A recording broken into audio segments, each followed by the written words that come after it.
there. All right, now we're in section 6.2, the law of cosines. You've worked with the law of sines for the past 2 weeks. Now what is the law of cosines? In my notes, I derived the law of cosines for you using an oblique triangle. So I'm just going to introduce the formulas here, and I'm going to show you how where we're going to apply them at. Okay, so the law of cosines works, we need that when we're looking for a side angle side scenario, or if we're given 3 sides. And in my next video, I'm going to show you that.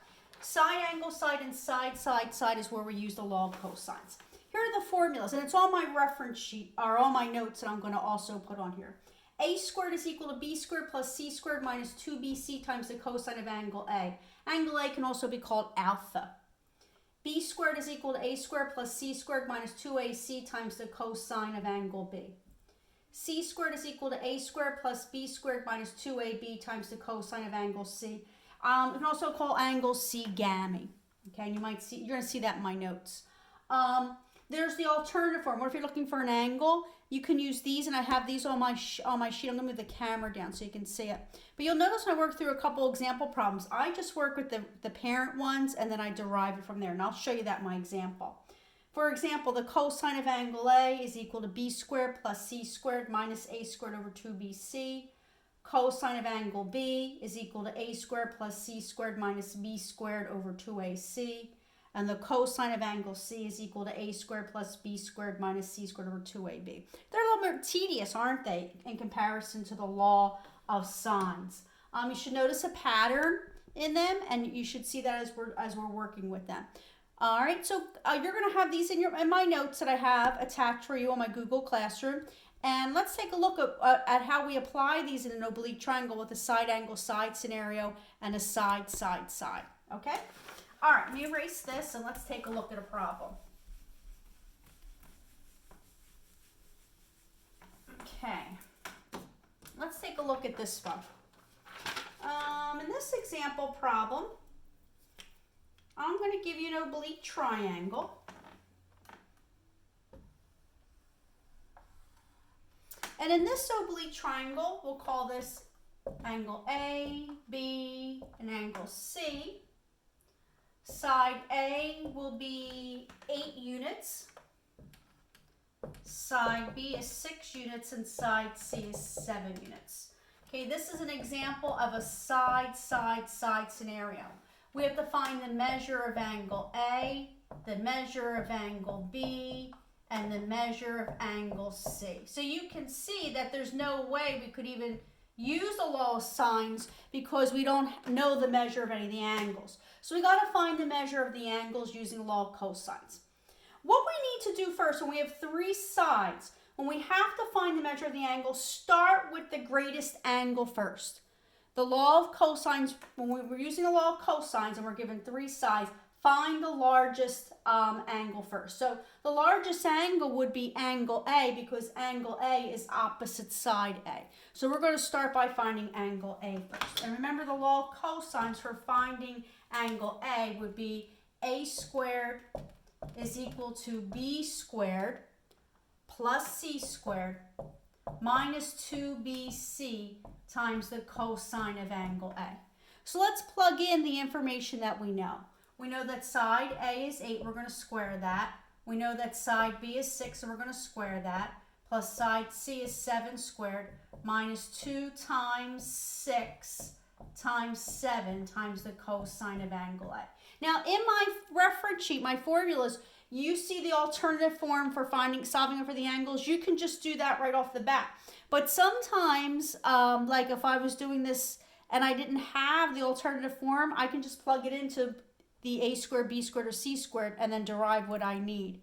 So if I were to derive what I need here, if I were to solve this for the cosine of angle A, that would be 8 squared minus, I can bring this over, 6 squared minus 7 squared.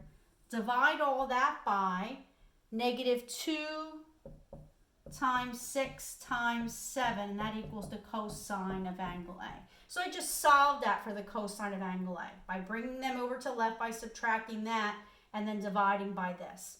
So if I plug that into my handy dandy calculator, I'll get that the cosine of angle A is equal to I'm going to move the camera down so you can see my notes here. The cosine of angle A in the numerator, 8 squared minus 6 squared minus 7 squared will give me negative 21. In the denominator, negative 2 times 6 times 7 gives me negative 84. So that would tell me that the cosine of angle A is going to equal a quarter, 0.25. Then do inverse cosine, and I'll get the measure of angle A is approximately 75.5 degrees. So angle A is 75.5 degrees. Okay? So now I solve that for angle A.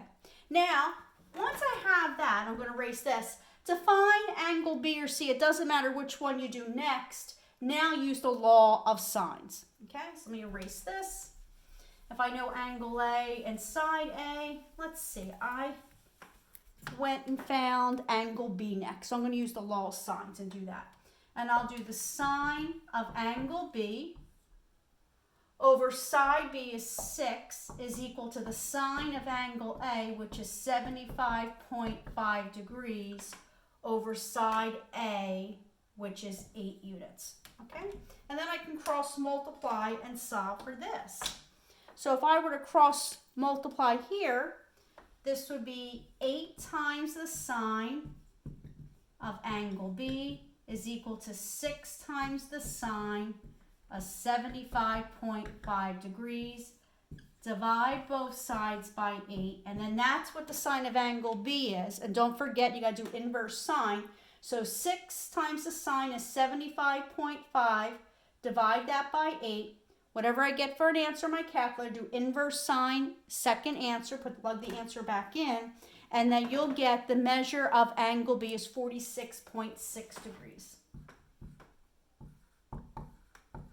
And then to find the measure of angle C, remember you just add up angle A and angle B, add them up and subtract them from 180, and you'll get angle C is 57.9 degrees.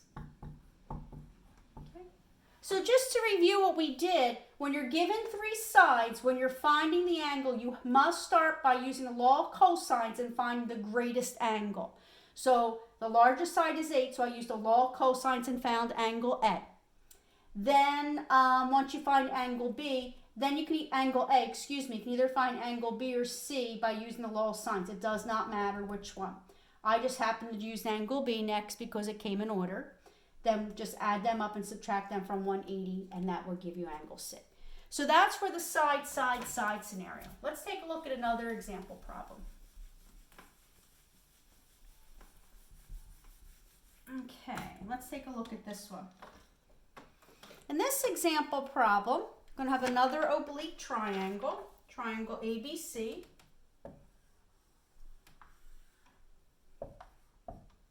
ABC. And in this example, I'm going to tell you that angle B is 20 degrees. Side C is going to be 6 units. And side A is going to be 13 units. We don't know angle A, angle C, and we don't know side B. So we have to use the law of cosines here when we have a side angle side scenario. Okay? So I need to find the measure of angle A, the measure of angle C, and the measure of side B. So based upon the information we have, we know we can't use the law of sines. We have to use the law of cosines, and the easiest thing to do is to solve this for side B. So let's do that. So using the law of cosines, B squared is equal to A squared plus C squared minus 2AC times the cosine of angle B. And then we just plug in our information. We plug in what we know. We're looking for B. We don't know that. B squared equals side A, which is 13, and we're going to square that, plus side C, we're going to take 6 and square that, minus 2 times side A, which is 13, times side C, which is 6, times the cosine of angle B, which is 20 degrees. So I plug that all into my calculator, and then once I get the answer here, just see it's tedious, plug this all into your calculator. Once you get your answer, don't forget to take the square root of it, and B comes out to be 7.6. So So now we know side B, and side B is 7.6. Once we know side B, what should we do next? Angle A or angle C? Use the law of sines, because now we got enough information to use the law of sines. But when you have a side angle side scenario, and now you know 7.6, you got this side, use the law of sines and find the smaller angle. Which one's smaller? Angle A or angle C? Angle C. So let's find angle C next. And I have this in my notes for you too. All right, so if we use the law of sines, we're going to find the measure of angle C. So we'll do the sine of angle C over side C, which is 6. Set it equal to angle B and side B. So it'll be the sine of angle B, which is 20 degrees, over side B, which is 7.6. And then you're going to cross multiply and solve. So we'll do 7.6 times the sine of angle C is equal to 6 times the sine of 20 degrees. Then divide both sides by 7.6. Okay. 6 times the sine of 20 divided by 7.6 will give you the sine of angle C. So don't forget, you have to have inverse sine. And then you'll get the measure of angle C is 15.67 degrees. 15.67 degrees. Okay. Now we know angle B and angle C. Add them up and subtract that from 180.